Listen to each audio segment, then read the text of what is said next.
Moin Moin zusammen, hier seht ihr auf einen Blick, was man alles für eine Polar Magnus braucht. Das sieht auf den ersten Blick wirklich recht viel aus, ist es aber eigentlich gar nicht. Die Polar Magnus ist wohl die am häufigsten auf Meerforelle gefischte Fliege. Zumindest ist das mein Eindruck und ich persönlich fische diese Fliege auch mit Abstand am meisten. Das ist immer die Fliege, die bei mir rankommt, wenn ich nicht genau weiß, was für eine Fliege ich ranmachen soll oder wenn ich gerade am neuen Spot beginne zu fischen. Der große Vorteil der Polar Magnus ist, dass man sie das ganze Jahr über erfolgreich auf Meerforelle fischen kann. Außerdem ist dieses Fliegenmuster super geeignet für Einsteiger, um mit dem Fliegenbinden anzufangen. Und wenn man die Polar Magnus erstmal beherrscht, kann man natürlich auch alle anderen Magnus-Varianten binden. Sozusagen der perfekte Einstieg ins Fliegenbinden, wenn man es auf Meerforellen abgesehen hat. Jetzt nochmal eine schnelle Übersicht zu allen Werkzeugen, die ihr benötigt. Natürlich braucht ihr einen Bindestock, der muss aber nicht teuer sein. Dann der Lack mit der Dubbingnadel dazu, um es aufzutragen. Der Bobbinholder. Eine Schere, hier würde auch eine einfache genügen. Dann eine Zange für die Kugelkettenaugen. Eine kleine Bürste und ein Werkzeug, um am Ende die Knoten zu machen. Das kann eine Kugelschreiberhülle sein, aber auch ein Whip Finisher.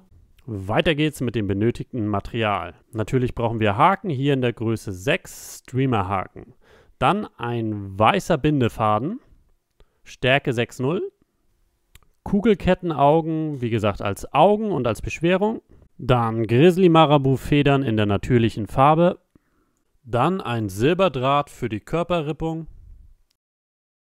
Dann UV Ice Dub in der Farbe Pearl. Und dann natürlich noch Hahnfedern hier in diesem schönen Pink. Und nochmal naturbelassen.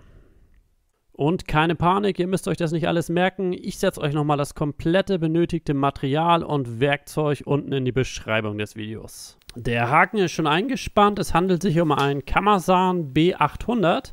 Den habe ich vor kurzem für mich entdeckt. Der ist etwas dickschenkliger als andere Streamer-Haken und biegt dadurch nicht so leicht durch. Außerdem hat er noch ein sehr gutes Preis-Leistungs-Verhältnis. Also gut, legen wir los. Ihr spannt die Bindefadenrolle in den Bobbin ein und macht die Grundwicklung.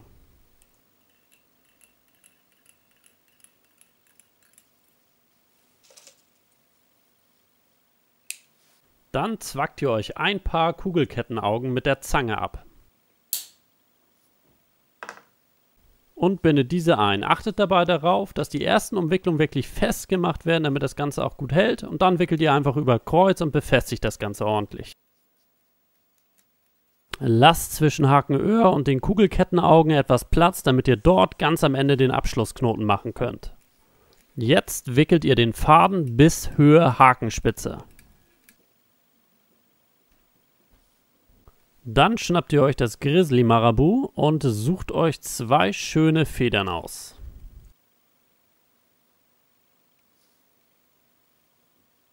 Diese legt ihr übereinander, dass sie auf gleicher Länge abschließen. Haltet sie dann über den Haken und schneidet hinten am Stiel etwa auf Hakenlänge ab.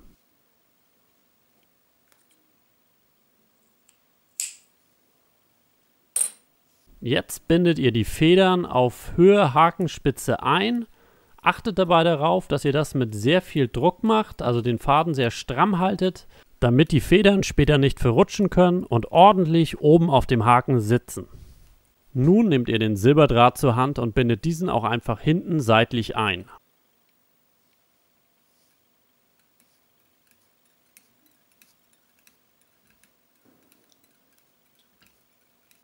Dann streift ihr ihn weiter nach hinten weg und lasst ihn dort hängen. Wir brauchen ihn erst später wieder.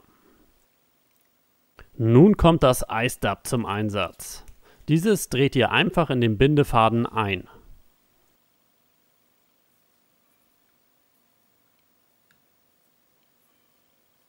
Dann wickelt ihr das Ganze um den Haken und bildet damit den Körper der Fliege. Dabei könnt ihr ruhig vor und zurück gehen, achtet nur darauf, dass ihr immer wieder Dubbing nachschiebt und der Faden niemals ohne Dubbing ist.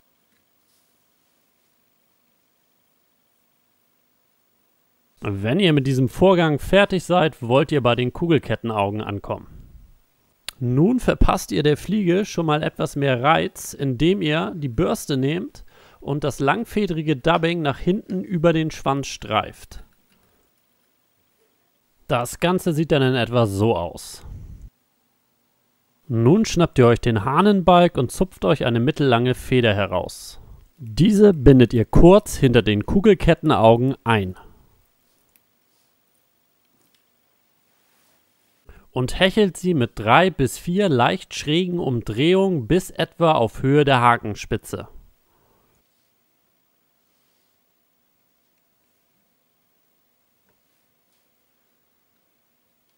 Dann nehmt ihr mit der anderen Hand den Silberdraht und schlingt diesen 2 bis 3 Mal kräftig ums Ende der Feder herum, um diese zu befestigen. Das überstehende Ende der Feder zwackt ihr kurz mit der Schere ab. Jetzt nehmt ihr den Silberdraht zur Hand und wickelt diesen entgegengesetzt der Richtung, in der ihr gerade die Feder aufgewickelt habt, nach vorne zu den Kugelkettenaugen. Bewegt den Draht dabei ein bisschen und zupft ab und an die Federn heraus, damit ihr nichts einklemmt. Der Draht sichert die Körperrippung. Am Kopf der Fliege angelangt, zieht ihr den Draht gerade nach vorne weg und umschlingt ihn einige Male mit dem Bindfaden, um ihn zu sichern. Nun löst ihr den Draht, indem ihr ihn lange im Kreis dreht. Dann bricht er irgendwann von selbst ab und ihr habt keine scharfe Kante. Jetzt schnappt ihr euch eine der pink gefärbten Hahnfedern, dabei könnt ihr ruhig eine große nehmen und bindet diese kurz hinter den Kugelkettenaugen ein. Dann hechelt ihr die Feder in einigen Umdrehungen bis an die Kugelkettenaugen ran und sichert das Ganze mit eurem Faden, den ihr zuvor vorne am Öhr abgelegt habt. Zum Abschluss braucht es noch einen Knoten. Dazu nehmen wir die Kugelschreiberhülle, wickeln den Faden einmal herum und ziehen den Faden dann runter, bis er gegen die Augen stößt und vorne am Öhr ein Knoten entsteht. Das Ganze wiederholen wir 3-4 Mal. Der Bindefaden kann jetzt durchgeschnitten werden und wir drehen das Ganze um mit der Dubbingnadel noch einen kleinen Tropfen Lack auf die Knotenstelle aufzutragen.